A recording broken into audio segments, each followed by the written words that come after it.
Por problemas técnicos, esse nosso encontro multiportas será transmitido via Facebook. Eu passo a palavra para a Débora. Boa noite a todos e a todas que nos acompanham pelo canal da OAB São Leopoldo no Facebook e pelo Zoom. E já passo a palavra para o nosso vice-presidente da OAB São Leopoldo, doutor Arthur Orlando Dias Filho. Por favor, doutor. Muito boa noite, né? Como dito, superado agora pelo menos de uma forma alternativa, os nossos problemas técnicos. Eu quero de pronto assim manifestar em nome da nossa subseção a satisfação, a alegria de receber dois respeitáveis juristas, Dr. Manuel Gustavo Trindade, Dr. Fabiano Koff Conlon. É uma honra para a nossa subseção, doutores, recebê-los, né? E isso só demonstra essa continuidade desse trabalho de valor que esta comissão proponente vem desempenhando no curso da nossa gestão. Então, saúdo, né, o presidente da nossa comissão, doutora Maljar Udi. Muito boa noite, doutor Maljar. Ao mesmo tempo que saúdo também os demais integrantes da nossa valorosa comissão, doutora Fernanda Munari, doutor Everton Zandoná, doutora Gladys Castelli, da mesma forma, minha colega de gestão, nossa secretária adjunta, doutora Jucemara Toffoli, a nossa advocacia que está conectada, senhores e senhoras. Eu, sem mais delongas, já vou passar a palavra aqui, devido até ao atraso do início da nossa atividade, né, pelos problemas técnicos, ao doutor Maljar, e ao final, né, retomamos aí algumas breves palavras. Por favor, doutor Maljar. Muito obrigado, doutor Arthur. Uma boa noite a todos, advogados, advogadas e demais interessados no assunto. É uma honra estar aqui falando em nome da Comissão de Arbitragem, Mediação, Práticas Restaurativas e Sistêmicas da OAB, Subseção de São Leopoldo. Sejam todos bem-vindos ao nosso encontro multiportas. No dia de hoje, temos a honra de contar com a participação de dois brilhantes palestrantes, o Dr. Manuel Trindade e o Dr. Fabiano Colombo, que prontamente aceitaram o nosso convite para participar deste evento, abordando o tema métodos adequados de solução de conflitos e as relações contratuais atingidas pela catástrofe climática. Ainda é de se destacar que este encontro multiportas tem o privilégio de contar com o apoio da Unicinos, Escola de Direito da Empresa e dos Negócios, aqui representada também pelo Dr. Fabiano Colom, cujo apoio, além de honrados, ficamos muito agradecidos. Dando prosseguimento, então, eu passo a palavra para o nosso moderador, Dr. Everton Luiz Marcolan Zandoná, que é advogado, mestre em Direito pela Unicinos e especialista em Direito Digital pelo IDP, o qual conduzirá os trabalhos do dia de hoje. Um bom evento a todos e eu passo a palavra para o senhor, Dr. Everton. Boa noite, obrigado, Maljar. Boa noite a todos os colegas. É uma honra poder estar entre dois juristas de grande renome, professores conhecidos aqui da nossa comunidade e do nosso estado. E de imediato já vamos dar prosseguimento nosso encontro, nosso seminário. E o nosso primeiro professor palestrante é o professor Manuel Gustavo Neubar Trindade. Ele é advogado, economista, pós-doutor em Direito pela Universidade de Lisboa, doutor e mestre pela URGS, professor da graduação e pós-graduação da Unicinos e também do mestrado profissional. Foi presidente da ABDE e do IDERS, árbitro, parecerista e administrador judicial. Doutor Manuel, a palavra é sua. Fique à vontade. Boa noite a todos. Gostaria, antes de mais nada, fazer um agradecimento muito especial, né? Inicio pelo Dr. Arthur, né? Aqui representando, então, né? Toda a subseção, né? Já estivemos juntos em outros eventos, já visitei a sede nova, né? De vocês, que é extremamente não é, inovadora, um prédio muito bonito, né? Tem toda a infraestrutura necessária, né? Vocês estão de parabéns tanto pela estrutura física quanto pelos inúmeros eventos, né? Que eu sei que realizam, são muito ativos, né? E eu acompanho não só pelas redes, como também por meio de colegas. Então, fica o registro da minha admiração pela gestão que vocês vêm desenvolvendo. Aproveito também para agradecer, né, ao presidente da comissão, né, Dr. Maljar, na pessoa de quem, né, cumprimento a todos os demais integrantes aqui. Não quero cometer nenhuma injustiça, mas nomeando a doutora Jucemara, a doutora Fernanda, né, a doutora Gladys, entre os demais colegas, e também, não é, hoje, aqui o colega moderador, professor Everton, é uma satisfação muito grande estar aqui consigo, e não por último, mas certamente não menos importante, não é, o meu colega caríssimo, professor Fabiano Koff Coulon, né, que me dá né, a grata satisfação não só de dividir hoje este evento, mas né, dividirmos aí a nossa vida acadêmica, a docência, com bastante intensidade.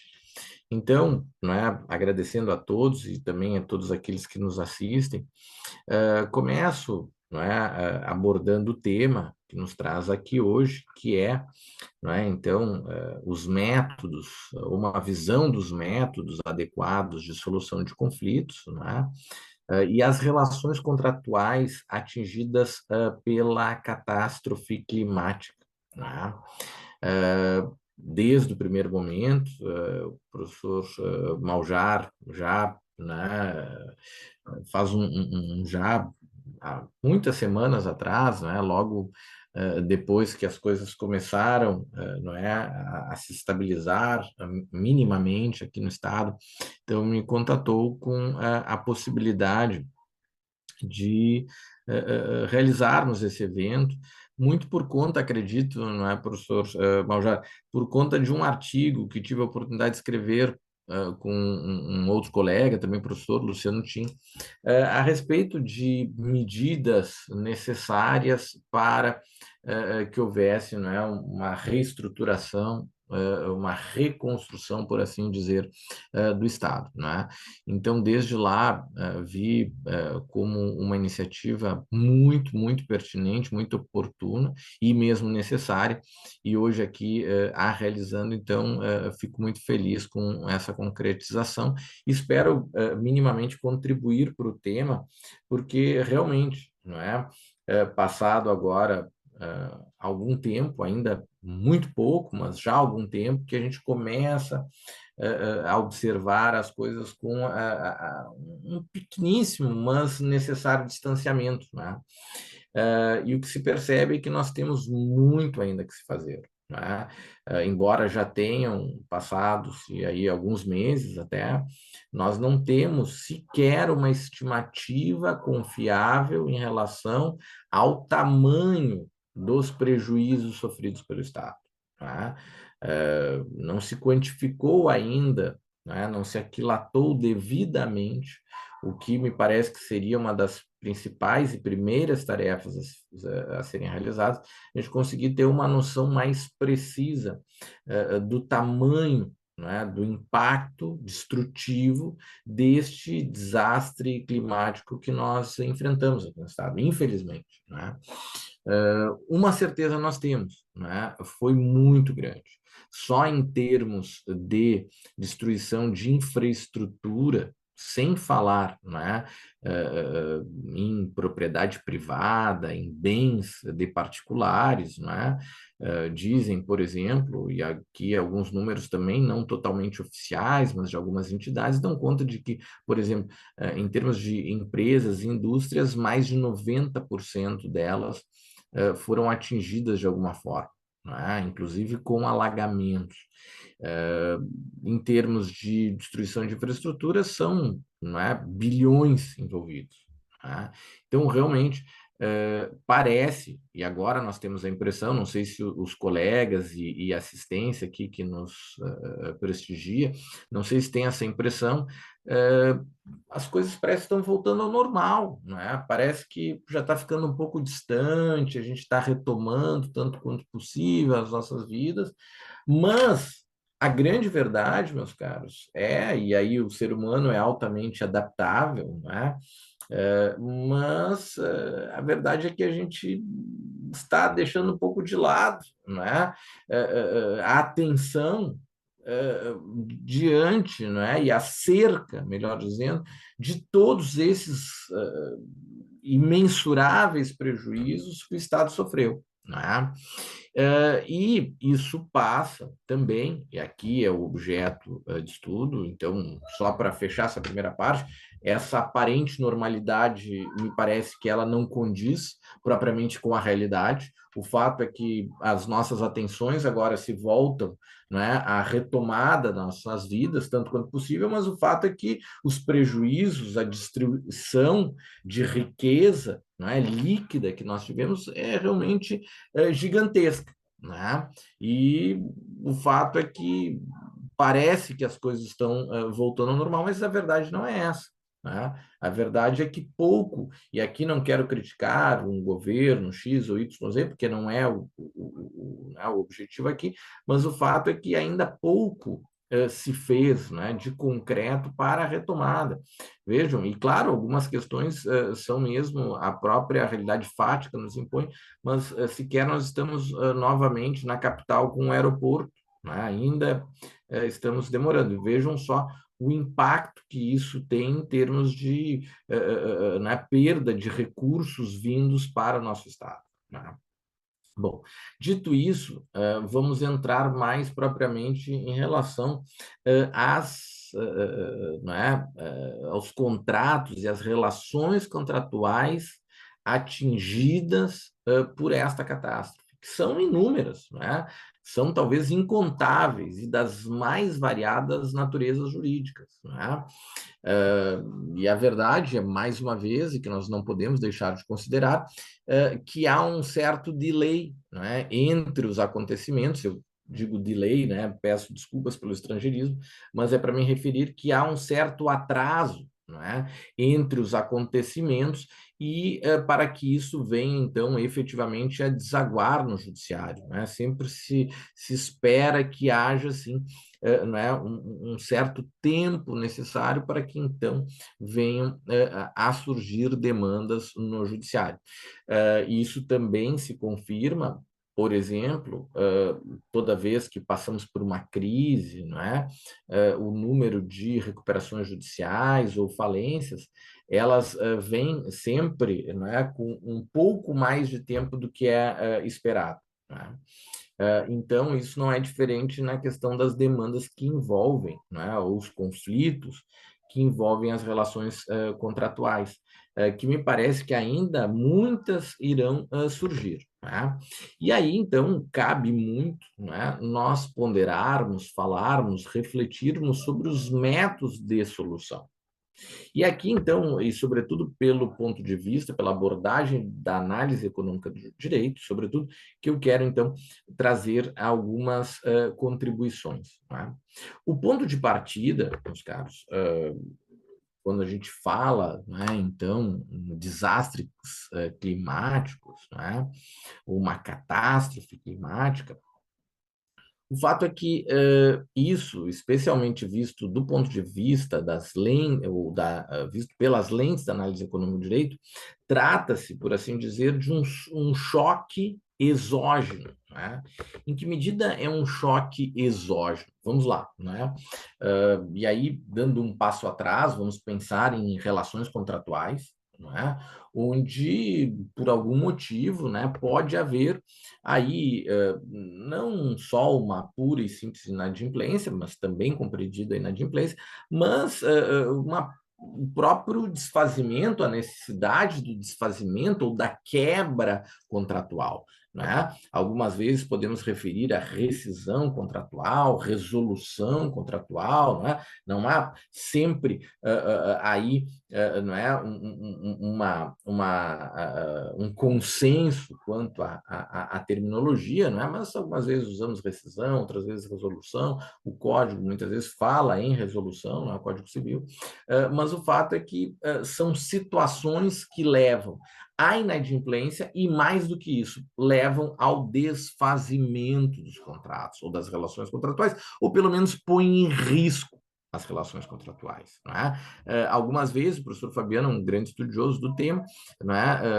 Análise econômica do direito, especialmente dedicada aos contratos, nós falamos em quebra contratual também, como uma espécie de um sinônimo. Né? E é importante, meus caros, identificarmos aqui que esse tipo de situação, né, de inadimplência ou mesmo desfazimento ou quebra contratual, basicamente, se nós pudermos simplificar, e é claro, aqui é uma simplificação, vamos lá, do ponto de vista teórico, pedagógico, acadêmico, claro, é uma simplificação, né, para que se torne mais fácil a compreensão das ideias aqui que são apresentadas. Nem sempre, na realidade, é tão simples assim, mas a simplificação que a gente faz aqui é para tornar mais, tanto quanto possível, mais compreensíveis as ideias que nós estamos a sustentar. Então, estes fatores que levam a uma eventual quebra contratual, uma inadimplência contratual, basicamente são de dois tipos. Não é?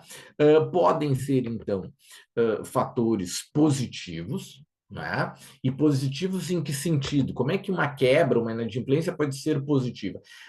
Ela é positiva no sentido de que uma das partes pode, no decorrer de uma relação contratual, não é, identificar uma oportunidade alternativa de alocação de recursos, né, daqueles recursos que deveriam ser destinados a uma determinada relação contratual, pode encontrar uma outra alocação alternativa que para si seja mais atraente, né? E que então o leve a buscar, não é? Quebrar esse contrato original para então poder dedicar esses esforços, esses recursos, essas atenções, esses ativos nesta outra relação que possivelmente vai lhe dar um retorno maior. Né? Então, essas seriam as hipóteses, vejam bem, de fatores positivos que podem levar a uma quebra contratual, seja né, uma situação mais extrema de rescisão, resolução, ou mesmo de inadimplência, né? Mas nesse sentido eles são fatores positivos porque tornam mais vantajoso, reitero, para uma das partes, alocar os recursos em uma situação alternativa e mais rentável, tá? Não é o caso, já adianto, não é o caso de uma catástrofe climática. Né? Não é o caso de uma catástrofe climática. Aqui, quando estamos diante de uma catástrofe climática, ou como estávamos, por exemplo, diante do problema da pandemia de Covid, não é? Ou o problema do SARS, não é? Entre outras situações não é? Que podem ser mais pontuais, específicas, mas muitas vezes atingem a todos ou a quase todos, não é? De forma negativa ou por fatores negativos, no sentido de que tornam difícil ou mais difícil o cumprimento contratual, ou mesmo impossível. Vejam bem, então aqui nós estamos diante, né, vamos lá, de choques externos ou choques também, a literatura fala na teoria dos choques adversos, né? E se aplica aí na teoria econômica do contrato no sentido de que são choques externos, né, adversos, exógenos, no sentido de que não dizem propriamente né, respeito ou responsabilidade das partes. Não foi uma falta de precaução, não foi uma falta de uma providência, de diligência de uma das partes, mas foi justamente um evento exógeno que atinge a relação contratual. Vejam, algumas vezes também se classifica, né, nessas situações, pode ser um choque exógeno simétrico ou assimétrico. Não é? Talvez ali, no caso não é, da pandemia, isso para pegarmos um evento mais próximo, assim, né? Na pandemia nós estaríamos diante de um choque exógeno simétrico, né? Porque todo mundo foi mais ou menos atingido de forma semelhante. Já no caso aqui dos desastres climáticos no Rio Grande do Sul, a verdade é que são, sim, choques exógenos, ou um choque exógeno, adverso, mas não simétrico, não é? Porque na maior parte das vezes o que nós observamos é que uma das partes da relação contratual é atingida. Não são ambas as partes igualmente ou de forma equilibrada atingidas. Não, é uma das partes e torna mais difícil ou mesmo impossível para si cumprir o contrato. Então, justamente quando estamos diante, não é, de choques exógenos, assimétricos, que tornam mais difícil ou mais, ou mesmo impossível né, o cumprimento contratual, uma ponderação muito interessante que nós temos que fazer, e talvez muito oportuna, e por isso diz respeito diretamente a esta comissão aqui, a qual hoje nós nos dirigimos especialmente, é que métodos, ou um método de solução que seja puramente adversarial, que tenda a não estimular a cooperação entre as partes, ela pode, e se revela, via de regra, muito menos eficiente e mesmo pode levar à destruição de ativos e prejuízos para ambas as partes. É diferente de quando nós estamos, por exemplo, diante de uma quebra contratual por fatores positivos. Professor Everton, por exemplo, se eu realizo um contrato com um colega, me comprometo, então, a dedicar esforços ativos, interesses, nesta relação contratual. E lá pelas tantas surge uma outra oportunidade alternativa que me é mais interessante. O que eu posso fazer? Buscar a quebrar esse contrato e alocar nessa alternativa mais eficiente para mim. E aí o que acontece? Obviamente que a parte prejudicada poderá se socorrer, buscar um enforcement do contrato por vários meios de resolução de conflitos, entre eles o método judicial, que é um método, obviamente, heterocompositivo e adversarial, mas que tem a tendência a não induzir a cooperação entre os envolvidos. E aí, o que acontece? Se nós estamos diante de uma queda ou fatores que induzem uma quebra contratual, mas por fatores positivos, o que acontece? A parte inadimplente, ou que busca a quebra contratual, ela por si só, ela tem estímulos, incentivos, dizendo de outra forma, para eventualmente até mesmo negociar, de modo a preservar o maior retorno para si e também, consequentemente, a parte adversa também poderá ter o maior retorno para si. Porque só fará sentido não cumprir se o retorno dela ainda for maior. Né? Tanto é que nós temos uma teoria, o professor Fabiano também é um grande conhecedor, né, e professor a respeito do tema, é a chamada teoria da quebra eficiente dos contratos. Né? E quando nós estamos então, diante de situações de fatores positivos que podem levar a uma quebra, ótimo, todos os métodos, e mesmo o método judicial adversarial, ele pode induzir a uma resolução desse contrato, né? Ou uma resolução judicial, por assim dizer, né? Uma solução judicial, ainda melhor, assim dizer, né? Uma resolução ou solução judicial eficiente, porque há a expectativa de maior excedente. Né? São fatores positivos.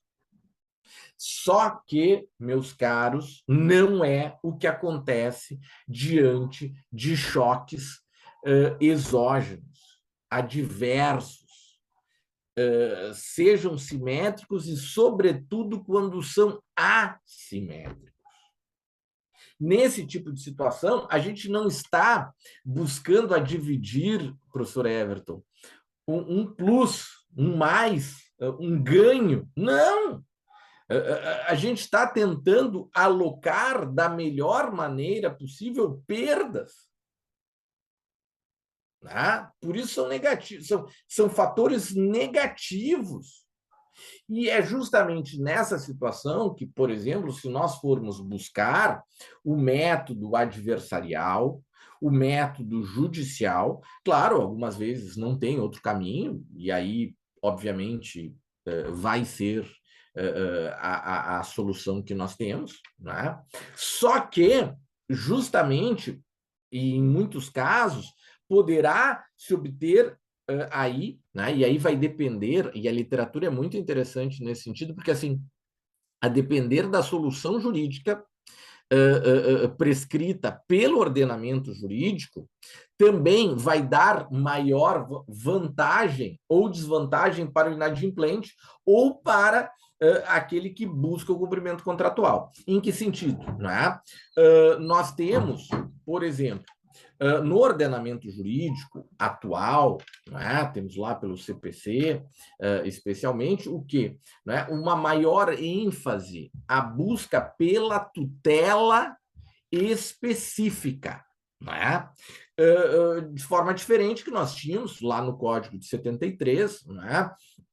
Aí mais influenciado por ideais liberais, talvez, né? Buscava-se né? Dava-se ênfase, né? À tutela ressarcitória ou indenizatória. Né? O fato é que quando se dá ênfase, como é o caso do nosso código atual e já no código anterior, por meio das reformas, né? Aqueles que, né? E aqui, claro, todos devem ter pego, né? Mas eu peguei durante bastante tempo, o professor Fabiano menos, não é? O código de, se me permite a brincadeira, né? Mas no código 73 era o 461, né? O 461A, que aí a gente começou a ter essa mudança de paradigma, uma busca maior pela tutela específica. Se tu tens a tutela específica como o parâmetro primeiro, tu vai privilegiar quem? Né? Aquele que busca o cumprimento do contrato. Né, que busca o enforcement do contrato. Mas se tu estás na posição daquele que busca a quebra do contrato, pode lhe ser mais favorável se a solução prescrita fosse a solução ressarcitória ou indenizatória, né, por perdas e danos. O que hoje nós temos no código, né, pelo menos quando possível, é a tutela específica e a escolha, então, do exequente. Não é? Mas vejam, de qualquer forma, o que nós temos quando estamos diante de choques exógenos, adversos, por fatores, então, negativos, nós vamos estar buscando minimizar danos e alocar danos. E métodos adversariais que induzem a não cooperação, e vejam, isso não é uma um demérito da forma de resolução judicial, não, é a sua conformação. Tem que ser assim, eventualmente. Né? E pelo menos os incentivos que nós temos no atual sistema processual civil levam a uma não cooperação. Não é por outro motivo, talvez, que nós não observemos ainda um maior número de acordos. Claro que existe também a questão, né, do desenvolvimento dessa cultura, da redução da simetria informacional, também trabalhar os vieses cognitivos das partes e dos seus procuradores, que nem sempre compreendem da melhor forma os benefícios de outros métodos, mas o fato é que também nós temos alguns limitadores por conta da conformação de incentivos. Então, diante dessas situações de choques exógenos por fatores negativos, os métodos, vamos agora, né, sabendo-se que quando falamos das temáticas usamos a expressão métodos adequados, mas aqui eu vou me referir aos métodos alternativos ao método judicial, porque nessas situações pode não só ser ineficiente o método judicial, como também levar à completa ou quase completa destruição de ativos. Então, vejam, optar-se diante de choques externos, exógenos, né, negativos, é racional, é puramente racional nós utilizarmos de métodos alternativos ao método judicial. Inclusive, mas então só métodos autocompositivos? Não. Inclusive, muitas vezes, o método heterocompositivo, como é o caso da arbitragem, onde há não só uma celeridade muito maior, que permite-se aí a preservação de ativos, que numa morosidade maior, né, ou um tempo necessário maior do processo, podem vir a se destruir por completo, como também permitem soluções mais adaptáveis ao caso, né? Com uma maior, né? Desculpa aqui usar mais uma vez uma expressão né, alienígena, mas é tailor-made, né? Há uma conformação maior às peculiaridades do caso concreto. Né? Então, meus caros, não quero né, me estender mais aqui, que eu acho que eu já fechei os meus 30 minutos, né? Não sei, professor Everton, né? Fique à vontade para me interromper a qualquer minuto, mas acho que eu tenho mais uns 2, 3 minutinhos só para encerrar. Vontade, professor, pode encerrar com tranquilidade. Tá. Então, a minha, né, vamos lá, assim, aqui, ideia final que eu gostaria de transmitir é necessário, toda vez que estamos diante, não é, de um impasse contratual, não é, de um litígio contratual, de um conflito contratual, nós conseguirmos identificar, sempre que possível, se esse risco de quebra contratual, essa inadimplência contratual, ela é derivada de fatores positivos, que podem beneficiar maiores ganhos para uma das partes, e por isso que ela busca a quebra do contrato, ou mesmo a sua inadimplência, né? E aí nós estaremos disputando excedentes, possíveis excedentes, porque não é, uma das partes vai buscar alocações alternativas que lhe serão mais rentáveis, né, ou potencialmente mais rentáveis, ou identificar quando estamos diante de situações em que os fatores que levam a essa possível quebra contratual são negativos. Que aí a gente não vai estar disputando excedentes, mas sim disputando quem vai perder mais, né? Ou vai perder menos, ou mesmo não vai perder nada e às custas só de uma das partes, né? E que é justamente nessas situações aí, também considerando que, a depender da solução jurídica, pode dar maior poder de barganha para uma ou para outra, né? No caso, aí, se for tutela específica, a solução prescrita será aí da parte que busca o cumprimento contratual, ou modelo ressarcitório, né, indenizatório, vai dar maior poder de barganha por parte do inadimplente. Né? Mas, em qualquer das situações, estando diante de fatores exógenos, adversos, por fatores negativos, meus caros, a solução consensual, a solução autocompositiva pode se revelar ainda mais eficiente. Né? Se nós podemos falar, né, e que também é muito eficiente, pode ser muito eficiente naquelas situações de quebra contratual por fatores positivos, muito mais ainda, com muito mais razão, se revela eficiente quando estamos diante de potenciais quebras por fatos negativos. Né?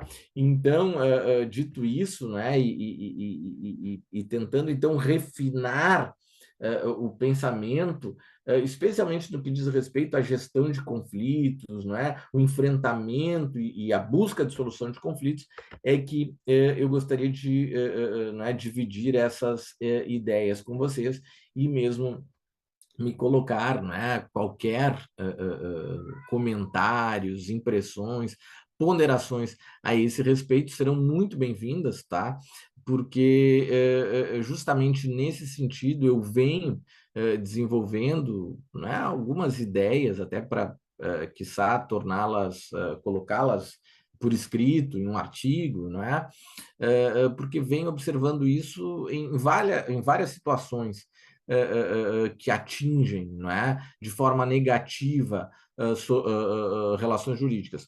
Só para finalizar, vamos pegar o caso, por exemplo, das recuperações judiciais, não é, que derivam de situações de choques externos, né, negativos. Meus caros, nesse tipo de situação, negociar é um imperativo, porque senão todo mundo perde. Os ativos se destroem, né? Os ativos se destroem. Então, nesse caso, a racionalidade clama por métodos autocompositivos, né? Que são puramente racionais, ainda mais nesse tipo de situação. Então, doutor Zandoná, muito obrigado aqui pela participação, né? E aqui cumprimentando a todos, né? De forma muito calorosa, né? Cumprimentando mais uma vez a toda a comissão, a todos os colegas, a todos aqueles que nos assistem. Fico aqui para ouvir ansiosíssimo já o professor Fabiano, né? Que certamente nos brindará com uma belíssima aula, né? Acredito, sobre dispute boards, né? Que justamente está inserido também nesse contexto. Então, o que eu fiz aqui foi uma abertura, né? Para o professor Fabiano poder dar um verdadeiro show agora. Obrigado, professor Manuel, pela belíssima exposição. E desde já eu faço, né, algumas considerações a respeito justamente de que os métodos não judiciais, né, o senhor trouxe o exemplo da questão do tempo que a própria arbitragem acaba reduzindo, e eu acabo trazendo também a própria questão dos métodos autocompositivos, o conhecimento técnico muito maior em relação a um método judicial, porque a própria enchente ela trouxe questões que nunca haviam sido discutidas, né? Contratos que não se tinha uma previsão de ter essa necessidade de rediscutir e reavaliar. Então, concordo com a sua explanação. Realmente, os métodos autocompositivos trazem uma maior eficiência nesse momento que se precisa toda essa discussão de repactuação e de avaliação das relações contratuais. Fica à vontade. Professor Everton, é tão pertinente, oportuna, e até eu pensei antes em falar um pouco sobre isso, mas também não queria me estender, o colega aqui traz um ponto muito sensível, né? Que hoje em dia se fala não só da assimetria informacional existente entre as partes numa disputa, mas também a assimetria informacional em relação ao terceiro julgador, né? E é o grande problema que nós temos muitas vezes no método judicial. Os juízes são excelentes, né? Basta ver, como eu disse a vocês hoje, né? Uma posse, passam anos estudando, são muito bons, né? E são realmente passam por uma seleção muito exigente, mas são grandes conhecedores do direito, né? Mas muitas vezes há necessidade de conhecimento específico. E isso pode também contribuir ou não para uma maior eficiência na solução. Com certeza, é exatamente isso, exatamente. Então, muito obrigado, professor, pela explanação e fica à vontade, caso tenha que se retirar, a gente entende e agradece realmente o esforço para estar conosco nessa noite. Então, dando prosseguimento, vamos passar para o nosso segundo palestrante, professor Fabiano Coulon, que é mestre e doutor em Direito pela URGS, coordenador do mestrado profissional em Direito da Empresa e dos Negócios e dos cursos de graduação em Direito e Relações Internacionais, todos da Unicinos. É advogado nas áreas de Direito Civil e Empresarial, sócio do escritório Coulon, Dresch e Mazina Advogados, que é em Porto Alegre. Também tive a honra de ser aluno do professor Fabiano. Então, agora, a palavra está com o senhor. Fique à vontade, professor. Obrigado, doutor Everton, colegas, em primeiro lugar, vários agradecimentos que são devidos à própria subseção da OAB de São Leopoldo, e aqui na pessoa do doutor Arthur Dias Filho, à Comissão de Arbitragem, Mediação, Práticas Restaurativas e Sistêmicas, na pessoa do doutor Maljarudi, que gentilmente fez o convite, me dando a oportunidade de estar aqui e poder compartilhar junto com vocês desse evento. Ao Dr. Everton Zandoná, satisfação revê-lo e uma honra estar aqui nessa ocasião, participando do evento com a sua mediação. Evidentemente, também não posso deixar de agradecer a nossa instituição, a Unicinos, a Escola de Direito e ao mestrado profissional em Direito da Empresa e dos Negócios, que propiciam os meios para que tanto eu quanto o professor Manuel possamos trabalhar essas questões, né, em termos acadêmicos, que a gente vem trabalhando através das nossas pesquisas, né, e poder trazer um pouquinho do fruto desse trabalho acadêmico, mas evidentemente não exclusivamente acadêmico, também profissional. Ambos somos advogados e atuamos também no dia a dia em demandas que têm muita relação com os temas que a gente tem trazido aqui. Então, uma grande satisfação, realmente uma honra receber esse convite, estar aqui podendo compartilhar, podendo estar com vocês. E a promessa do professor Manuel, ela é efetivamente, para mim, impossível de ser cumprida, né? Até porque, depois da sua fala, não há tanto a ser dito sobre o tema, mas na medida que o tempo vai passando, a gente vai aprendendo algumas coisas, né? Eu acho que essa é talvez uma das poucas vantagens, né? Do tempo de voo, digamos assim, né? Que eu, sabedor, né, da possibilidade de o professor Manuel esgotar completamente a temática do evento, havia combinado com ele previamente, uma certa repartição de temas, né?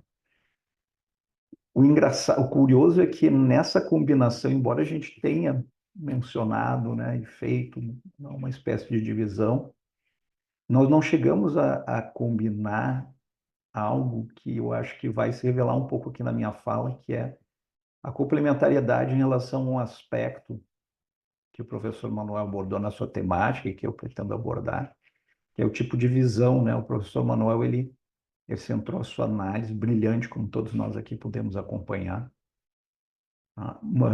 na questão dos contratos existentes, os contratos em curso, os contratos de execução e os possíveis impactos e os meios extrajudiciais de solução de conflito, na abordagem dessas questões. E eu, de certa maneira, vou abordar a questão dos futuros contratos, né? Os contratos que, digamos assim, serão necessários para a reconstrução do nosso Estado, da nossa economia, das nossas relações, da própria dignidade das pessoas. Então, acho que, nesse sentido também, professor Manuel, nós vamos atuar de forma complementar. E é sempre uma honra poder estar dividindo esses eventos com um colega e amigo, né? A gente faz aqui algumas brincadeiras também muito derivadas da amizade profunda que a gente já possui, né? Bom, sobre os impactos dos eventos climáticos, né, colegas, muito mais do que se sabe e do que foi trazido também pelo professor Manuel, não há o que dizer, mas eles são de natureza, evidentemente, extraordinária, né? Claro que a gente trabalha muito com estimativas, porque os efeitos são efeitos de longo prazo, né? Mas algumas informações, alguns dados, algumas estimativas nós já temos condições aqui de lançar mão, né? Por coincidência, hoje eu recebi uma notícia de uma estimativa do BID, né, do Banco Interamericano de Desenvolvimento, de que os nossos prejuízos, prejuízos decorrentes da tragédia climática que vivemos esse ano, estariam sendo estimados pelo BID na ordem dos 87 bilhões de reais. E segundo o estudo já de algumas semanas, alguns meses, emitido muito completo, muito interessante, emitido pela Federação, com base numa média de investimentos necessários a partir de eventos climáticos drásticos que se observaram ao longo, em todo o mundo nos últimos anos, né? Nós podemos trabalhar com uma estimativa de em torno de 110 a 176 bilhões de reais para a recuperação da nossa infraestrutura, né? Então, são números superlativos, como certamente nós podemos ver. E do ponto de vista do impacto, né, tivemos 90% praticamente dos nossos municípios, de alguma maneira, afetados. Aproximadamente de 5 a 6% da nossa população, da população do nosso estado, sendo desabrigada, pelo menos, né, na fase mais crítica da tragédia. 320 municípios em situação de emergência, dentre os quais, em 46, chegou a ser decretado estado de calamidade pública. As regiões afetadas, mais diretamente afetadas pelas enchentes, nelas se concentra 62% do PIB do nosso estado. E falando em PIB do estado, antes do evento climático, nós tínhamos uma projeção de PIB até em crescimento em relação a 2023 de 4,32%. E após essa estimativa foi revista para, estima-se, menos 0,77%, ou seja, uma queda de praticamente 5% no PIB do estado. Toda essa situação, colegas, de efetiva calamidade que nós vivemos aqui, encontrando parâmetros, talvez apenas em alguns dos eventos climáticos mais drásticos ocorridos em todo o mundo. É muito frequente a comparação com o furacão Katrina, que devastou a cidade de Nova Orleans, nos Estados Unidos. Toda essa situação vai trazer para o nosso estado, para todos nós, uma série de necessidades absolutamente prementes de captação de recursos esses que terão que ser empregados na reconstrução de cidades, na reconstrução de rodovias e demais obras públicas, na reconstrução de pontes, na reconstrução do nosso aeroporto, né? O aeroporto de Porto Alegre, até o momento permanece praticamente inoperante. de indústrias, enfim, de negócios de todo o tipo, de empregos e da própria dignidade das pessoas. Então, nós passaremos doravante por uma fase efetiva de reconstrução. E uma fase de reconstrução que vai exigir efetivamente o ingresso de recursos. Esse ingresso de recursos, seu direcionamento, evidentemente vai ter que ser feito por aquele instrumento que é o instrumento de circulação, né, da atividade econômica por excelência, que são os contratos. Tá? Os contratos serão como as vias pelas quais nós vamos injetar, ou procurar reintroduzir na vida dos municípios, na vida das pessoas, no nosso estado, tá?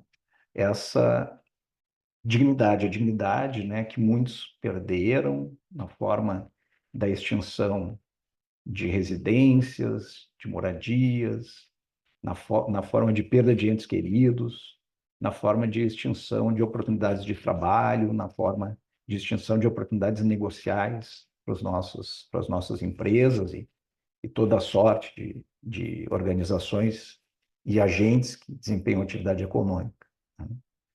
E boa parte desses recursos terá que ser direcionada, terá que ser aplicada, terá que ser tratada através, então, do nosso velho e muito bom instituto, né, do nosso velho e muito bom direito privado, que são os contratos, né? Contratos com uma série de características, contratos com uma série de perfis, né? Mas, sobretudo, contratos de longa duração, através do qual a relação entre as partes vai perdurar significativamente no tempo, né? Roma não foi feita em um dia e a nossa reconstrução também tampouco o será. Contratos de execução continuada, ou seja, com prestações sucessivas, né, ao longo do tempo e ao longo de provavelmente bastante tempo. Contratos complexos, contratos dotados muitas vezes de grande complexidade, e não falo apenas da complexidade técnica no sentido jurídico, falo na complexidade técnica em todos os sentidos, né? Em todos os sentidos. Na técnica de reconstrução, na técnica de engenharia, na questão da sustentabilidade, né? De que forma nós podemos reconstruir os nossos espaços, também já com um olhar voltado e visando efetivamente a prevenção dos efeitos mais deletérios, mais danosos das questões climáticas, né? Uma coisa que parece já ser voz corrente, voz comum, é que os eventos climáticos, eles efetivamente se transformaram numa realidade atual, esses eventos mais drásticos, né? Nós temos lá no mestrado a honra, a alegria de compartilhar as disciplinas com uma autoridade no assunto, uma das grandes autoridades nacionais e diria internacionais no assunto, que é o professor Delton Winter de Carvalho, né? O professor Delton tem insistindo muito e há muito tempo nessa temática, né? Nos últimos 30 anos, no Brasil, nós tivemos prejuízos estimados na ordem dos 500 bilhões de reais apenas com a ocorrência de eventos climáticos drásticos, sendo que o Rio Grande do Sul é responsável por 20% desse número. Então, nós estamos sujeitos, e daqui especialmente sujeitos, então teríamos que pensar na reconstrução da nossa infraestrutura também com vistas à prevenção, pelo menos dos efeitos mais danosos, mais drásticos, né, das ocorrências que futuramente deverão, de fato, novamente vir. E contratos que têm a característica que, na vertente de direito e economia, como já explorado pelo professor Manuel, uma exploração que nós também promovemos no âmbito do mestrado, é que é a característica da incompletude. Tá? O que nós chamamos da incompletude contratual? A incompletude, essa característica, ela está presente em todos, na verdade, em todos os projetos, incluindo aí os contratos, né, que nós colocamos em uma perspectiva de tempo futuro. Tá? Ou seja, todas as nossas relações, todos os nossos projetos que nós, tá, colocamos um horizonte de tempo, estão sujeitos ao elemento que o tempo agrega a todas as relações, que a passagem do tempo agrega a todas as relações, que é o elemento da incerteza. Tá? Isso vem de né, não chega a ser uma falha, um defeito, é uma característica, né, da nossa cognição, que é a impossibilidade de prever o futuro. Tá? Embora nós possamos adotar uma série de medidas em relação a essa falha, embora a gente possa trabalhar com um histórico, embora a gente possa trabalhar com dados estatísticos, embora a gente possa buscar em experiências estrangeiras, né, um termo de comparação, embora a gente possa, nos nossos instrumentos contratuais, tentar muitas vezes o máximo possível presentificar, né, trazer ao momento presente eventuais acontecimentos futuros, o fato é que a nenhum de nós é dado o conhecimento perfeito, né, do futuro, com todos os seus detalhes, as suas consequências. Isso é algo que tem que ser trabalhado do ponto de vista contratual. Isso é algo, se nós não podemos trazer ao momento presente todas as ocorrências futuras, e a pandemia e a extensão da tragédia climática, dois eventos bastante traumáticos que vivemos recentemente, estão a efetivamente atestar e provar isso de forma absolutamente cabal, né? Deixar isento de qualquer dúvida a respeito. Nós precisamos adotar meios e estratégias para lidar com essa questão. E dentre esses meios e estratégias, evidentemente, está aqui presente a temática da própria comissão, né, que são os meios adequados ou alternativos ou extrajudiciais, e aí a questão terminológica daqui a pouquinho a gente pode tratar, de solução de conflitos. Tá? Porque se não é possível nós antevemos absolutamente todas as disputas, eventuais discordâncias e conflitos que vão surgir, é possível que nós pensemos em maneira de estruturar formas de tratamento desses conflitos no momento em que eles sobrevierem. E uma outra característica importante desses contratos é a presença da realização de investimentos específicos de grande vulto, né? O que muda bastante a dinâmica da relação entre as partes, principalmente nos contratos de longa duração.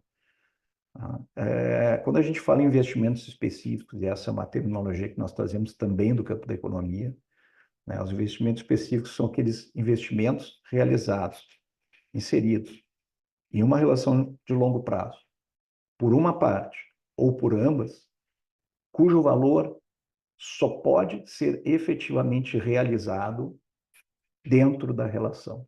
Né? Ou seja, são investimentos que não podem ser retirados da relação sem que eles tenham uma queda absolutamente acentuada ou até mesmo tenham o seu valor cancelado. Né? E a realização de investimentos específicos, então, que as partes fazem com vistas à obtenção de economias dentro do contrato.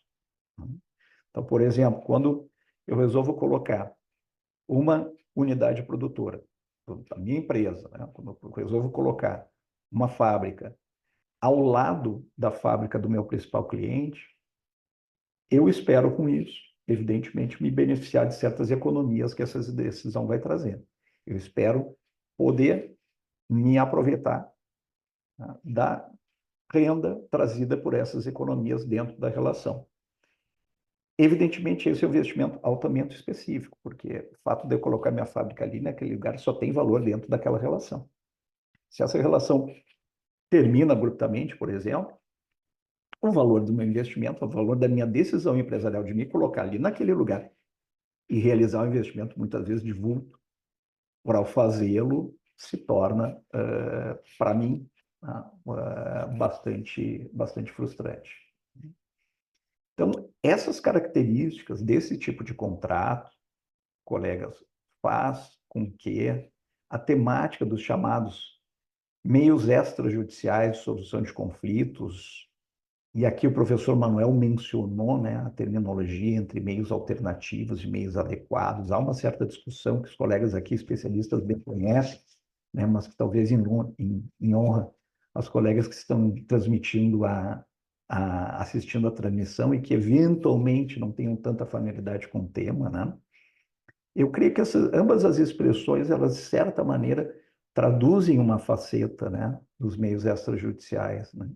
Alternativos que, de fato, na nossa cultura jurídica, né, e na nossa prática jurídica, né, o meio judicial continua sendo a via por excelência de tratamento de litígios e disputas, né? E adequados porque muitas vezes eles se refletem, dadas certas características da relação que se pretende tratar, efetivamente mais adequados em termos de comparação com o meio por excelência, que é o judicial, e o doutor Everton aqui, acredito, colocou isso muito bem no momento em que, após a palestra do professor Manuel, ressaltou a especialidade, né, presente em muitos dos participantes, né, dos membros dos tribunais arbitrais ou das mediações, né, que podem trazer com a sua especialidade, com o seu conhecimento específico, né, uma série de vantagens, né? Então, sejam alternativos ou sejam adequados, ou, né, mais propriamente meios extrajudiciais, né, tanto a mediação quanto a arbitragem, quanto a própria conciliação, tem acredito, tem uma contribuição muito grande a dar no tratamento das questões, não apenas trazidas, como bem explorou o professor Manuel, em contratos já existentes e já em vigor, como também nos futuros contratos que deverão surgir para que a gente possa, né, nos desincumbir dessa tarefa, dessa dura tarefa que vai ser a reconstrução do nosso Estado. E dentre esses meios, eu gostaria de ressaltar também que, no âmbito dos colegas que efetivamente, né, costumam trabalhar e tratar um pouco mais dessas questões, eu tenho certeza que, né, que os colegas presentes o conhecem, mas fora desse âmbito, muitas vezes não é tão conhecido, não é tão discutido, não é tão debatido, que é a questão dos chamados comitês de resolução de disputas, ou como a expressão em inglês, que acaba sendo internacionalmente utilizada e acaba também, de certa maneira, sendo recebida aqui na prática, né, desse instituto, que são os chamados dispute boards. Não por acaso, e aqui com todas essas características dos contratos necessários à reconstrução do Estado, né, a gente já pode perceber, né, que não por acaso os comitês, os boards, eles advêm da prática dos grandes projetos, dos grandes contratos de construção, dos grandes projetos de infraestrutura, né? Aliás, essa é uma das grandes questões, né, que se colocam hoje em relação a esse meio, né? De que maneira a gente pode eventualmente transpor essa experiência bem-sucedida dos dispute boards nos contratos de construção para outras espécies contratuais que possam ter alguma característica semelhante, e que por isso possam ter nesse meio de resolução também um meio adequado. Mas, originalmente, eles surgiram no âmbito dos grandes contratos de construção. E o que vem a ser os chamados dispute boards, né? São os comitês, usualmente formado por 3 membros, mas a quantidade de membros fica a decisão das partes, né?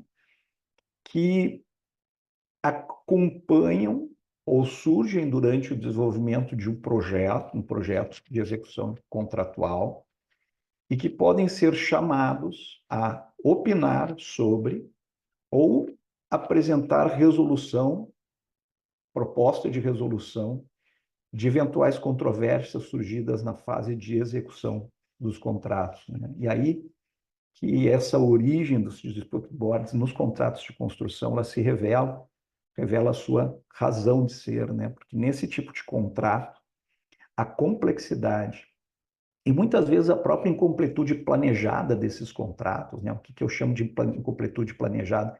Não apenas aquela incompletude causada pela nossa incapacidade de previsão absoluta do futuro, mas uma incompletude causada voluntariamente pelas partes, na medida em que relegam certas decisões para ser tomadas em momento futuro, no curso da execução de um contrato. Então, essa também é um elemento, né, de incompletude que nós chamamos estratégica, que pode levar à decisão pela adoção dos comitês.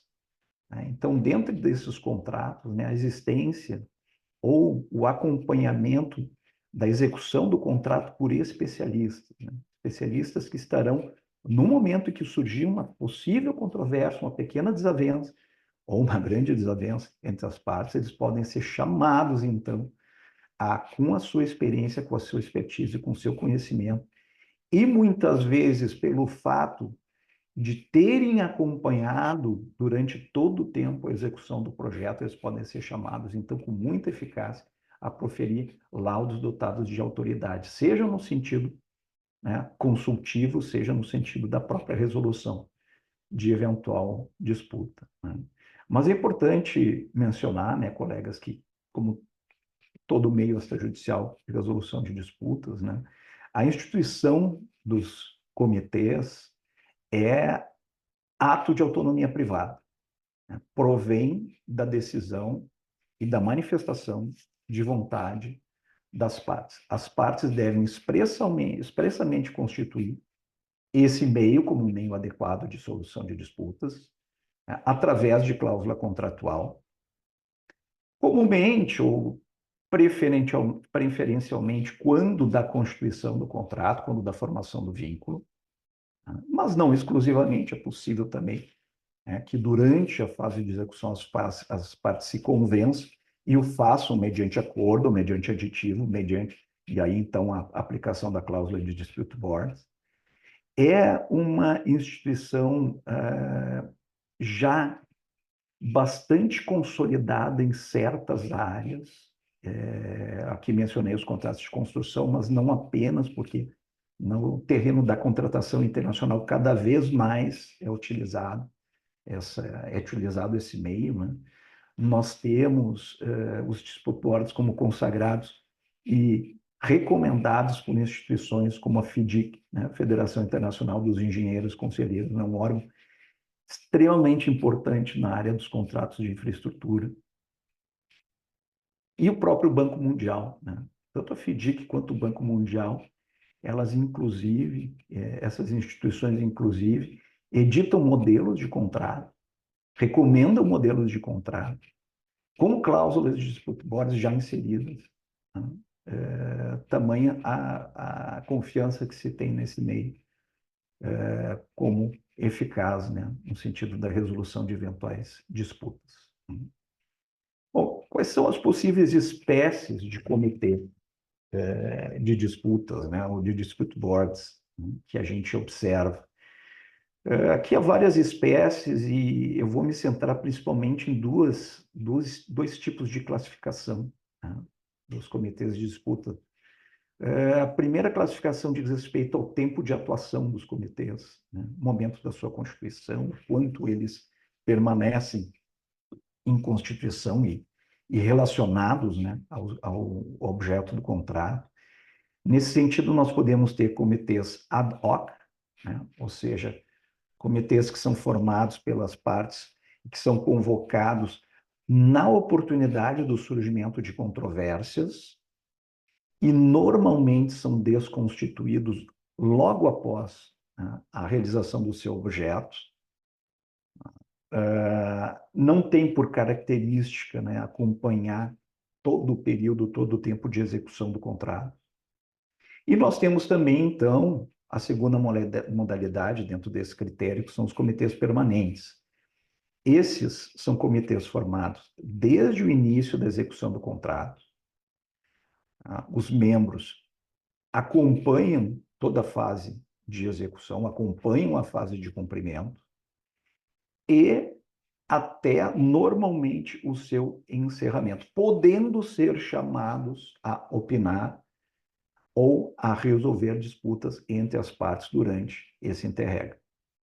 Há uma certa preferência, digamos assim, do ponto de vista da eficácia do comitê, pelos comitês permanentes, pelo fato de que, né, uma vez que os membros acompanham toda a execução, eles se tornam muito mais detentores de conhecimento também sobre as peculiaridades, vicissitudes daquela execução, daquele projeto, o que os torna também muito mais aptos a emitir os seus laudos, emitir suas opiniões. Mas nada impede, efetivamente nada impede que as partes também constituam comitês ad hoc, quando efetivamente surgirem disputas, né, pensando aqui também na economia de custos para as partes. E uma segunda classificação, né, relativamente a espécies de comitês, espécies de dispute boards, né, diz respeito aos efeitos da sua atuação. Né, e essa é normalmente a classificação mais utilizada e mais referida e mais explorada. Né. Nós podemos ter, no que diz respeito aos efeitos, os chamados Dispute Review Boards, ou comitês de recomendação, né, nos quais os resultados do trabalho do comitê, os laudos produzidos pelos comitês, têm uma eficácia meramente recomendatória, não vinculativa para as partes. Ou seja, os membros do comitê são chamados a emitir a sua opinião para a questão objeto de disputa. É evidente, quando a gente diz que eles são meramente recomendatórios e não vinculativos, é evidente que, como esse laudo é proferido por profissionais apontados pelas partes, e por isso, presumivelmente, de autoridade reconhecida pelas partes, é evidente que esses laudos, mesmo de natureza recomendatória, eles podem produzir futuramente para as partes um elemento importante no sentido da comprovação e até da formação da convicção de um eventual terceiro adjudicador de um conflito entre as partes, né? Ou seja, de um árbitro ou de um juiz de direito. Então, né, muito se pergunta, mas se eles têm uma natureza meramente consultiva, do que servem? Não, as suas opiniões podem muito bem, por dotadas de autoridade, podem muito bem servir para aquela parte que efetivamente venha a ser beneficiada, né, pela conclusão do laudo, como um mecanismo bastante importante futuramente numa eventual disputa com natureza, então, de resolução. Além dos Dispute Review Boards, né, os comitês de recomendação, nós temos os Dispute Adjudication Boards, que são os comitês de adjudicação. Aqui, os laudos não têm meramente natureza consultiva. Os laudos são vinculativos às partes, ou seja, as partes se obrigam, e aqui se obrigam evidentemente, né, por conta de um ato de autonomia privada, né, no momento que as partes decidem constituir um comitê adjudicatório, elas estão reconhecendo que deverão seguir a recomendação do comitê, né? Estão reconhecendo a autoridade adjudicatória do comitê, tá? Para observância do resultado dos laudos. Tá? E, por último, nós temos os chamados comitês híbridos ou mistos, né? Na terminologia em inglês, Combined Dispute Boards, que são comitês que podem proferir laudos de natureza consultiva ou podem proferir laudos de natureza adjudicatória e depender das situações engendradas pelas partes quando da origem da instituição do método. Então, são comitês que têm uma espécie de natureza híbrida, né, entre as duas espécies anteriores. Sobre os laudos emitidos pelos comitês de adjudicação, há uma importante observação a ser feita.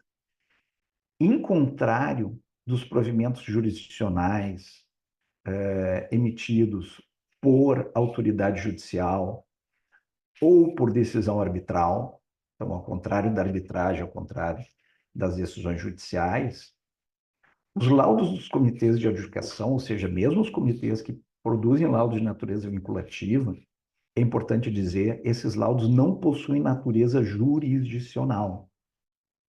Não se reconhece a natureza jurisdicional dos laudos dos comitês de adjudicação. Ou seja, eles não fazem título executivo judicial, como fazem, por exemplo, né, os laudos arbitrais. Porém, eles geram, entre as partes, eficácia como aditivo contratual. As suas decisões vinculam as partes como cláusulas a serem inseridas de forma a completar as lacunas contratuais. E devem ser, então, observadas pelas partes, que, novamente, aceitaram se submeter às suas decisões por um ato de autonomia privada, devem ser observadas pelas partes como integrante do conjunto de direitos e obrigações contratuais a que elas se vinculam. E a sua inobservância pode acarretar em inadimplemento contratual, com todas as consequências aí derivadas do inadimplemento contratual, né? Aí, seja na forma como o professor Manuel já mencionou, né? Seja na forma efetivamente do remédio resolutório e eventuais perdas e danos, seja na forma de execução específica. Inclusive, né, o aditivo gerado, né, o documento pode ser utilizado, se tiver tais características, né, como título executivo extrajudicial, se revestir as características e tiver força executiva. Tá? É importante também mencionar, colegas, que embora ainda não tão popularizado, digamos assim, como os outros métodos, né, que nós temos aí por excelência, né, no caso a mediação e a arbitragem, os dispute boards, na verdade, já fazem parte, né, das principais câmaras de arbitragem e mediação do Brasil. Muitas já contêm regulamentos e já estão aptas, já estão prontas para a instituição no seu âmbito de dispute boards, né? Inclusive aqui regionalmente a própria Câmara da Fiergs, né? A Cameros possui um regulamento específico de dispute boards, um dos mais contemporâneos, né, que nós temos aqui no nosso Brasil. É bem interessante, né, que se procure conhecer, né, né, uma vez surgindo interesse sobre a temática, né, observar os regulamentos das principais câmaras, né, como uma forma também de gerar um pouco mais de conhecimento, familiaridade com esse método. Então, colegas, por fim, quais as principais vantagens na aplicação desse método aos nossos futuros contratos, né, de reconstrução, digamos assim, né? Então, principalmente no caso dos comitês permanentes, a sua Constituição permite que os membros acompanhem todo o desenvolvimento da fase de execução dos deveres contratuais, reduzindo barbaramente o que o professor Manuel chamou de assimetria informacional. Aqui não tanto assimetria no sentido da verificação entre as partes, mas no sentido da observância por terceiros, né? Ou seja, um dos grandes desafios, e esse é o grande desafio, né, colegas? Eu fiz esse ano, doutor Maljar, doutor Arthur e colegas, eu completei esse ano 30 anos de formatura, né? E também outros tantos de atividade advocatícia, né? E qual é um dos nossos grandes desafios? Qual é o nosso grande desafio no âmbito do contencioso judicial? É conseguir levar ao juiz fidedignamente as nossas razões e os nossos elementos, né, de convicção, aqueles que nos beneficiam os nossos clientes, né? Então, esse âmbito de observância por terceiros é um âmbito fundamental no terreno da assimetria de informação aplicado aos litígios, né? Aplicado às controvérsias, e aí isso ocorre também em todos os âmbitos, né, dos meios de resolução. Uma outra vantagem muito patente é que os membros são eleitos pelas partes com base na sua expertise no campo específico da contratação, né? Não se restringindo também, assim como ocorre na arbitragem, né, ao próprio meio jurídico, né? Então, em contratos de construção é muito comum, né, que um ou mais membros do comitê de disputas venham da área da engenharia, por exemplo, tá? E muitas vezes presidido por alguém da área jurídica para assegurar também a questão do procedimento, né, e não ter falhas do ponto de vista procedimental e de aplicação das soluções legais. Tá? Então, novamente, isso é fonte de redução importante de assimetria informacional, né? O conhecimento e a autoridade dos membros. Uma outra vantagem, o conhecimento e a experiência dos membros é fundamental para o preenchimento das lacunas contratuais e também para a aceitação dos laudos com base na autoridade reconhecida dos membros. E isso tem um efeito dissuasório no que diz respeito ao escalonamento do conflito, que é muito importante também do ponto de vista da manutenção do vínculo contratual, que é tudo que se quer nesse tipo de contratação. Outra vantagem, o conhecimento e a experiência dos membros pode ser importante para o timing de resolução da disputa, né? Uma resolução célere de disputas em contratos dessa natureza, né, dada a dinamicidade, o impacto dessa relação e o que seria o impacto negativo de uma interrupção da execução dos projetos, né, é drástica, é muito grave.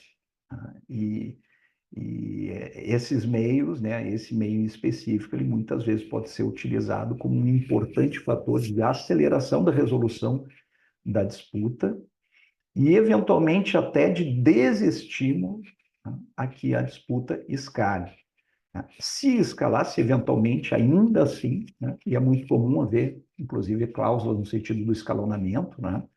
Se, eventualmente, a disputa efetivamente tiver que ser escalada por uma arbitragem, eventualmente até por uma disputa judicial, né? O fato de, por exemplo, no caso dos comitês de adjudicação, o laudo ter a característica, a eficácia de cláusula contratual pode fazer com que o projeto, ainda que desagrade a uma das partes, deva ser continuado. Não sofra uma solução de continuidade. Essa, pelo menos, é uma possibilidade muito mais presente aqui no caso. E, por fim, o foco desse meio é na superação da disputa e não no escalonamento do conflito. Uma boa operação do Comitê de Resolução de Disputas permite com que o contrato permaneça sendo cumprido, que os investimentos específicos realizados por ambas as partes sejam protegidos e, principalmente, meus caros, que as externalidades negativas decorrentes da interrupção do projeto não sejam sentidas pela sociedade. Porque o que a gente mais vê nas disputas envolvendo esse tipo de contratação? Quando elas acabam tendo uma solução de continuidade em face de um eventual escalonamento do conflito.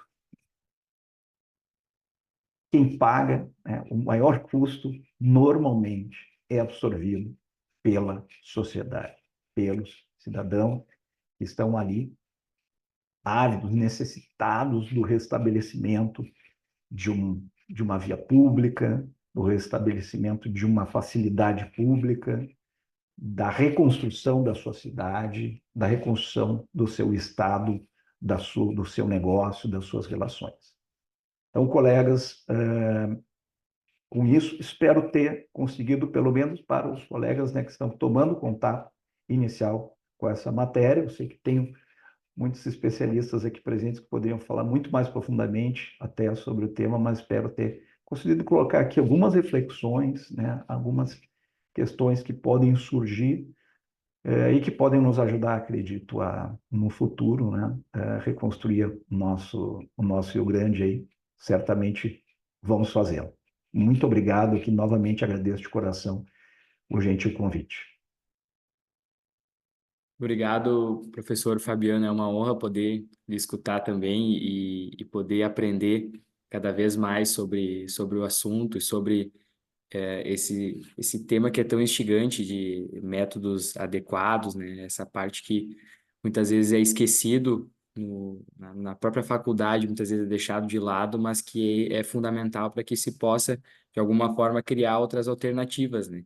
Justamente pelos números que o senhor apresentou, que são realmente alarmantes, né? E da catástrofe climática, a gente precisa de alternativas e pensar de alguma forma diferente, né? Buscar outros métodos, né? Outras alternativas para que se possa retomar e reconstruir o Estado de uma forma saudável, uma forma menos onerosa, né? E nesse ponto é importante se ter esse debate e buscar alternativas como dispute boards, né? É realmente fundamental. Doutor Vamos passar. Everton, perfeito, perdão, não quero me Não, prolongar, à mas vontade. só fazer uma última observação. Hoje pela manhã, eu acompanhei um seminário promovido pela WorldCC, que é a World Commerce and Contracting Association, que é uma entidade internacional que congrega estudantes, estudiosos, acadêmicos, advogados e gestores de todas as áreas, né, no âmbito dos contratos, né? E uma das questões que mais surgiu é a, a questão justamente, né, dessa mudança de mindset, né, do contrato como retrato ou um desenho de uma relação adversarial, né, para um contrato que efetivamente possa propiciar às partes, né, meios de colaboração para o cumprimento, né? Então, isso não é só, eu parabenizo a comissão, porque está trazendo uma temática que é algo que realmente está gerando conexão praticamente, né, global, internacional, e a comissão atentamente está trazendo essa questão para os seus associados. Novamente, parabéns. Obrigado, professor. É, Passamos agora para as perguntas, né? Eu vejo que o Dr. Maljar já deixou duas para nós, então vou passar para o Dr. Fabiano aqui as duas ao mesmo tempo para ele poder responder. Eu vejo que a primeira já é um pouco o que foi abordado, mas eu vou passar igualmente para a gente poder discutir um pouquinho mais. Então, a primeira: seria possível se afirmar que a catástrofe climática, do ponto de vista jurídico, estabeleceu a necessidade de repensarmos a estrutura dos contratos, incluindo neles a aplicação de alguma modalidade dos meios adequados de solução de conflitos? E aí, a segunda: seria possível afirmar que os contratos, de alguma forma, considerem uma escala de possíveis riscos, destacando os métodos mais adequados para solucionar eventual conflito, caso o risco se concretize? Seriam essas duas perguntas, professor. Aliás, duas excelentes perguntas. Vamos pela ordem, né? Endereçar a primeira pergunta. Assim, eu acredito que sim, né? Respondo afirmativamente à pergunta do colega. É claro que a gente também precisa estar ciente de que os métodos extrajudiciais, eles também têm o seu âmbito de aplicação, né? Eles não vão nos fornecer uma solução para todas as questões, né, que nós podemos trazer, e nem todas as questões que podem surgir do ponto de vista daquilo que é o âmbito, né, próprio dos meios extrajudiciais, são os direitos patrimoniais disponíveis, né? Então, eles têm o seu âmbito de aplicação, a gente sabe que, né, por suas características e muitas vezes até pelo seu custo, eles nem sempre estão à disposição de todas as relações contratuais, né? Os próprios dispute boards, por exemplo, né? Então, um comitê permanente de resolução de disputas, ele é um elemento de custo, né? Da contratação para as partes, e tem que ser muito bem pensado, muito bem gerido, né? A gente sabe que mesmo em grandes projetos, hoje em dia há um olhar muito atento, né? E muito exigente sobre custos, né? Agora, penso eu que eles têm, no sentido do que eles podem evitar muita racionalidade também do ponto de vista de economia de custos contratuais, né, de custos de transação. É E um sobre a segunda... investimento, só não cortando o senhor, mas é um investimento, né? Claro, É uma perfeito, forma de pensar uma potencial economia no futuro, caso aconteça algum problema, né?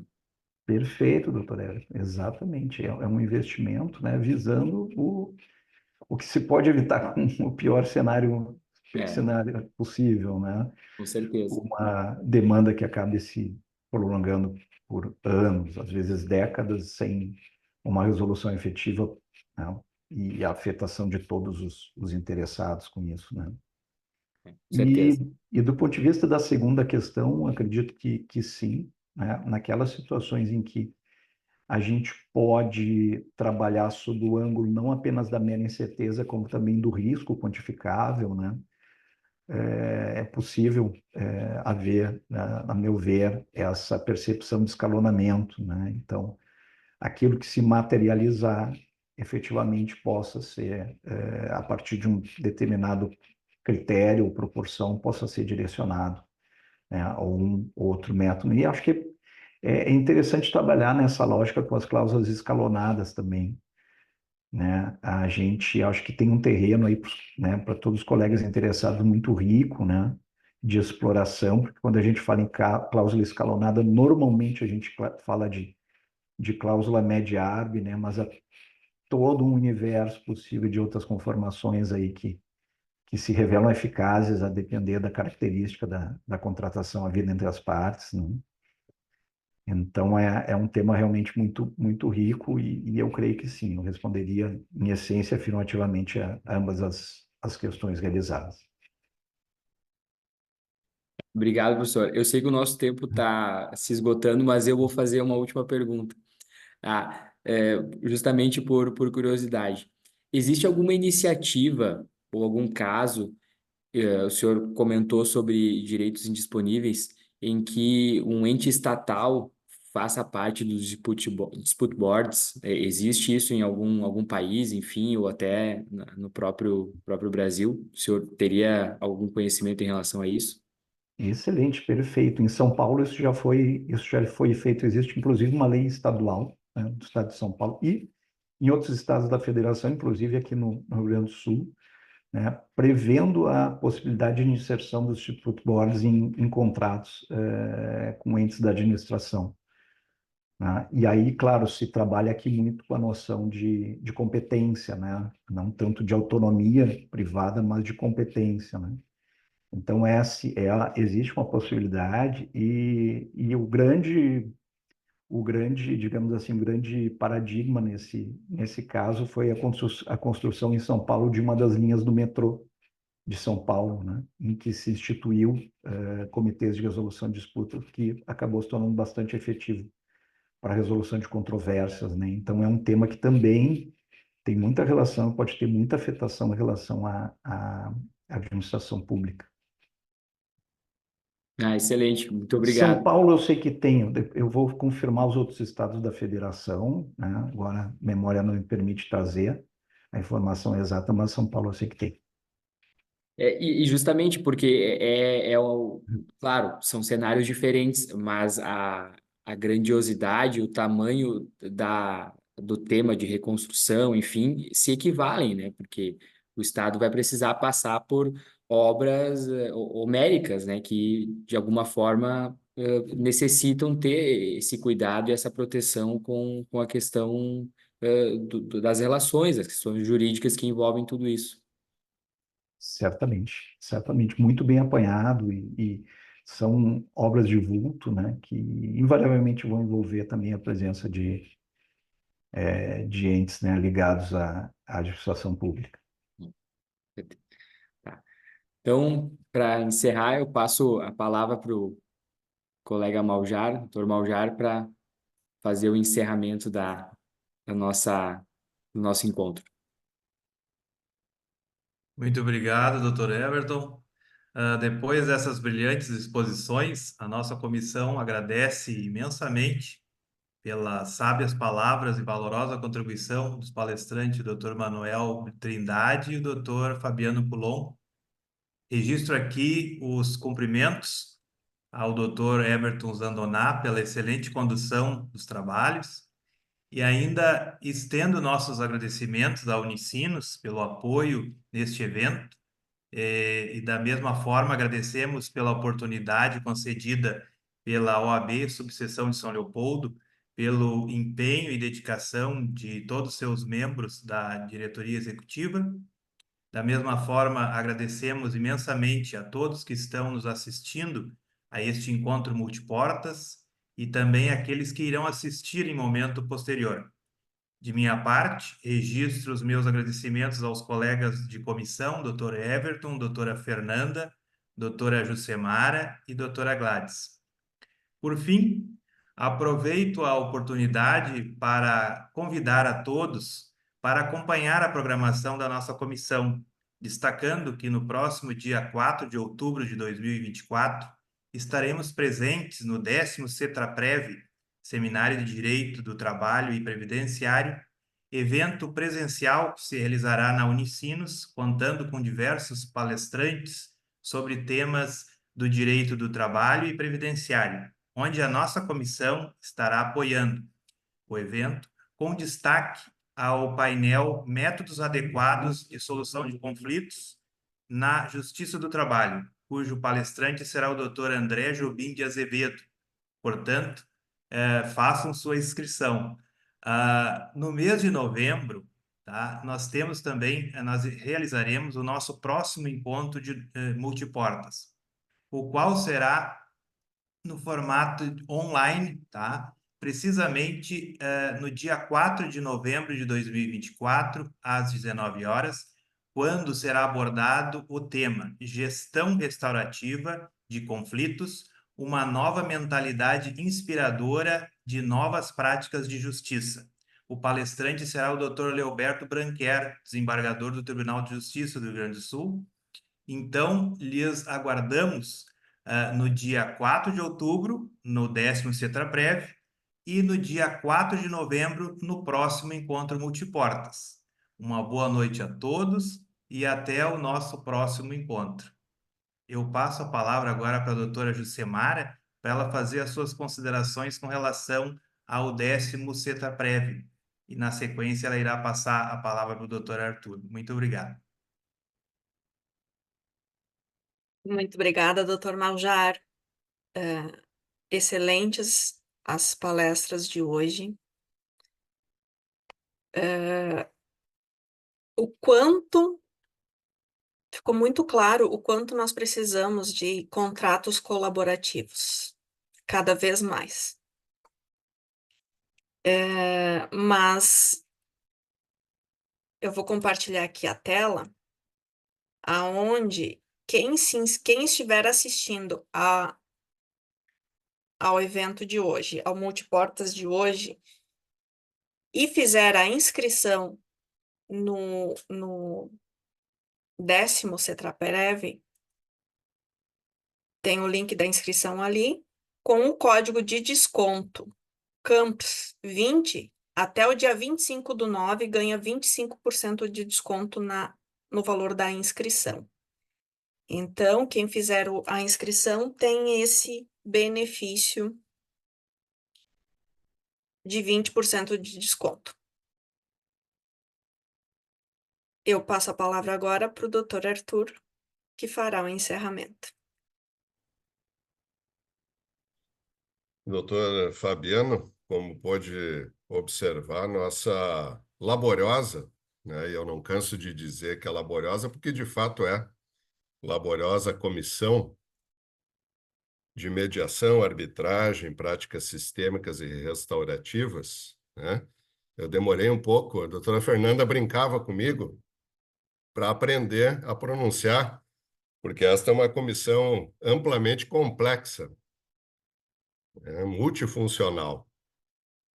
Mas, doutor Fabiano, nossa gratidão, os nossos agradecimentos pela brilhante exposição, né, junto com o doutor Manuel, que trouxeram lucidez a esse tema tão contemporâneo, tão latente, tão necessário, que não só o nosso mundo jurídico, mas a nossa sociedade, que, como bem referiste, no final da ponta lá, final das contas, né? E na ponta A, e sofre as principais consequências. Né? Nós temos uma cultura ainda de repasse de custos das coisas, e quem paga essa conta somos nós, a sociedade. Né? E para mim ficou um aspecto até que eu destaquei aqui de essência, que a previsibilidade nos contratos, ela se faz cada vez mais necessária. E esses eventos, eles não devem só nos causar sofrimento, mas também aprendizado, né? Foi assim na pandemia, está sendo agora aqui na calamidade. E eventos como esse, que, como eu referi, trazem lucidez, suscitam boas e saudáveis reflexões, são cada vez mais necessários, né? Então, em nome da OAB São Leopoldo, novamente a nossa gratidão, né, pela oportunidade, pela eloquência na exposição. Da mesma forma, a nossa comissão, presidida pelo amigo, né, colega Maljar, e aos nossos telespectadores e àqueles futuros telespectadores, porque pretendemos irradiar, né, essas duas brilhantes palestras, colocar em todas as nossas redes, no nosso site, para que cheguem, né, a todos os rincões aí não só do nosso estado, né, mas do nosso país, né? Quiçá lá fora, tá bem? Declaro então encerrado o evento. Uma boa noite a todos. Colegas, muito obrigado, boa noite. Agradeço sobremaneira a gentileza do convite, a hospitalidade, como sempre, impecável. E contem conosco sempre que precisarem. É um prazer estar com vocês e sei que faço. São minhas também as palavras do professor Manuel, também as proferiria nesse caso. Boa noite. Obrigado, professor. Boa Boa noite. noite. Boa Obrigado, noite a professor. todos. Tchau, tchau.